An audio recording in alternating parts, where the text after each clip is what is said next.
Commissioner, welcome back to the program here. It's good to be with you, sir.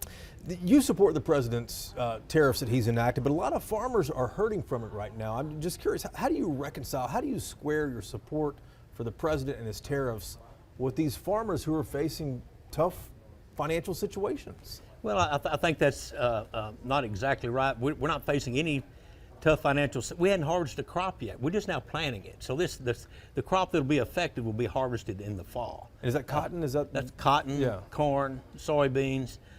We will face a wheat harvest in the next 60 to 90 days. China doesn't buy a lot of wheat, but they do buy corn and soybeans. So that's what everybody's concerned about. But we've got 4 or 5 months, 120 days to harvest before we deal with that. So by then, and we're already seeing the stock market turn around, you know, yeah. No more deep dives in the stock market. So I think we're going to be fine. And we've been through this before. You know, the first administration, it was tough going. Donald Trump loves the family farmer. He is not going to let them go out of business. What are farmers telling you right now about these tariffs? You know, they understand. They fully support Donald Trump.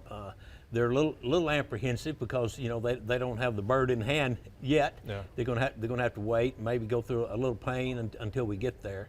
But what is that pain if they really haven't, you know, planted some of these crops yet? Or is it just the anxiousness of what might be there? Well, I tell you what concerns them more than the tariffs is not having a farm bill for 2 years. You know, that's really got them strung out. So we could do that to help them, and Congress should act and move on that as soon as possible. The tariffs, they kind of know what's in store. They've been down that road. The last time we did it, farmers ended up great, made more money than we'd ever made. We had the best commodity prices ever. So they're looking forward to that day. And they're looking down the road. They're not worried about tomorrow so much. They're not worried about the tariffs as much? I wouldn't say they're not worried, but they're not worried so much about the tariffs that they can't see the end game. Gotcha. As you know, we send a lot of cotton and a lot of grains to China. And cotton specifically, I believe we're the #1 state for cotton exports to China. By far. What's to stop China, though, from going to Brazil or India or other big cotton producers and sourcing from there rather than Texas? Well, if these tariffs continue. Sure. Quality. No one compares the quality of Texas cotton. It's pure, it's long staple, you just can't get that. The harvest methods don't compare to what we have here in the United States. It's just a superior product. Everybody wants to use Texas cotton in their you know, textile mills. Yeah. So we have that. We have trading relationships, or at least we used to. We've lost a lot of our trading advantage under the last administration. Matter of fact, we're going to have a $50 billion agriculture trade deficit. That's never happened in my lifetime. We're buying more food and agriculture products than we're exporting. America's always been the breadbasket of the world. We've always fed ourselves and a lot of others too, but we've lost our markets. We were too busy on the Green New Deal, DEI policies, climate change, all these woke policies that we were so concentrated on that, they got away from the core mission and the Foreign Agriculture Service, the marketing service, and that's to market products, and we lost our customers. Are any Texas farmers concerned, though, that China might start looking elsewhere for cotton if these tariffs go on? Oh, you know, that's always a concern, but this administration is a very good trader. We've already seen, I think, 60 countries come to the table over the tariff talks, and we're in negotiations, getting some good deals. China will probably be one of the, you know, a little later. They're a little tougher, a little more stubborn, but they'll come around. They did last time, and it worked out just fine.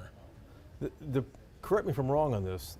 The price of cotton already at a 5-year low, I believe, when I was researching this. Can Texas farmers afford these tariffs if they're sustained for a while? Well, yes, absolutely. The answer is absolutely yes. Donald Trump, the first time he did the tariff thing, the first administration, he said, no, farmers are going to get a little rough for a while, but I will take care of you. I'm not going to let you go broke. With the federal bailout. And he was good to his word. He took $23 billion from the tariffs he collected, mainly from China, and he put it back in the pockets of the farmers. Now, farmers don't really want a handout, but they definitely don't want to go out of business. So they look at it as a hand up until better times gets here. And better times did show up, and we were fine. There's talk of a federal bailout this time for farmers if these tariffs go on. Have you been consulted at all by the White House about that? You know, we talk to the White House 2 or 3 times a week about these types of situations. They really have their hand on the pulse of the American farmer and agriculture, and so that's so refreshing. Didn't have that opportunity in the last administration. I just wonder, though, with as much cuts as Elon Musk and President Trump are making in the federal government, I mean, is a bailout going to happen? Oh, definitely. I mean, Donald Trump, like I said earlier, he loves the American farmer, the family farmer. And 95% of the farming in America is family farms. Yeah. People don't realize that. They think it's corporate farming. It's not. It's the family farmer that feeds America. How much could a bailout be this time, do you think, if we get to that point? Well, last time we could gauge by last time it was $23 billion. Yeah. Do you think we'll need that or more? I mean, the tariffs then were against China, now they're worldwide. Well, here's the positive out of all of this. It wouldn't be a bad deal if China quit buying so much stuff from us. We should never let anybody have over 25% of our business. We let China have 60% of our soybean sales. We need to spread our risk out, because when you lose a customer that has 60% of your business, that puts you in a real bind.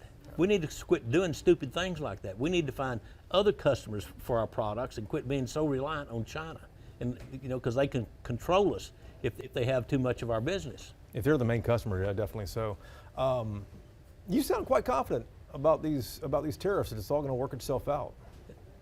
I have no reason not to be. I mean, I agree 100% with Donald Trump on what he's doing with the tariffs, and it's working. And the reason I ask that is, a lot of people watch portfolios kind of evaporate overnight with the stock market plunges earlier in the week, and there's a lot of concern that maybe it doesn't work itself out for quite a while. Well, and that happened last time, but we'll bounce back. I mean, those markets obviously came back to record levels, but other things are down too. The price of eggs is down. Yeah. Oil is below $60 a barrel today. It hit it hadn't been that low. I don't even remember last time it was under $60. It's been a minute. It's been a while. Yeah. Food prices are down. So he's doing what he said he'd do. He said grocery prices will come down. They come down. Gasoline prices under $3 nationwide. That's great. So there are good things happening. The tariffs got everybody a little flustered. And if you could sum up one more time just what farmers are telling you in your office as you travel around and talk to them about these tariffs, what are you hearing from them? Most of them are saying, we want a farm bill. This is 2 years overdue. We're frustrated. The tariffs, we can ride that out. We wrote it out before. It's just like riding out a flash flood or a fire or a hurricane. We're used to that, and we're used to riding out tariffs. But get us a farm bill. Let's talk about hemp for a moment here. The Texas Senate voted to ban all forms of THC. The House of Representatives wants a more moderate version, wants to regulate THC. What do you think is most likely to win out in the end? You know politics in Austin. I think the THC will remain in the medicinal use. We don't want to cut that. It helps a lot of people. So matter of fact, we probably even need to expand that. Yeah. The problem is when we passed the hemp laws, which I wrote part of, for the farmer, we didn't have a couple of synthetic products called Delta 8 and Delta 9. Mm-hmm. They're just like marijuana, do the same thing, but they weren't addressed in the legislation. So we have people out there selling this product. We never intended to have recreational marijuana, and that's what we got. But it's worse than that. A 7th grader can go in a convenience store, buy a bag of Delta 9 gummies, which acts just like marijuana, take it to junior high and pass them out. It's not against the law. Mm. We've got to have some regulation. Now, we'll see what the Senate and the House work out and where that falls, but at least some age restrictions. We can't have that. The Lieutenant Governor says he and the Speaker are on the same page about this. Yeah, well, good. What do you, any prediction on what might end up winning, which side? I think that the House has pretty much passed out the Senate's version with some changes and tweaks. So it'll have to go to the floor of the House. I passed out a committee. Right. It hasn't made it to the floor yet. So it'll get amended again, and it'll go to conference committee, and they'll work out their differences. Will a THC ban impact hemp farmers in this state at all? Not at all. Not at all? Absolutely. We don't. There's just not enough market to make a profit growing hemp for CBD oil. The market is changing, and farmers are growing a lot more hemp, but they're growing industrial hemp. They're growing it for building building. Industrial stuff? Industrial hemp. Yeah. Canvas, rope, hemp, canvas, building blocks, Sure. things like that. And that's where it is. And that doesn't have any THC in it. Right. And it's much more conducive to typical farming. One farmer can do, 640 acres of that. You just cut it and bale it like hay and ship it. Ah, okay. Last time you and I talked, we also talked about the drought happening in the valley. Any let up at all on that? Any changes to practices because of that? Mexico still hadn't paid their water debt, but we just recently denied them their water that we owe them out of the Colorado River. So that we're going to get their attention there. We are distributing, my office is distributing $280 million to those farmers that were shorted on the water treaty.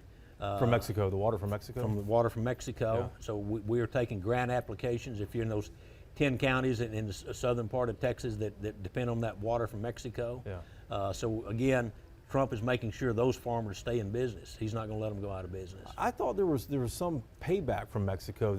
They reached an agreement to give some water out of a reservoir. We got some water back.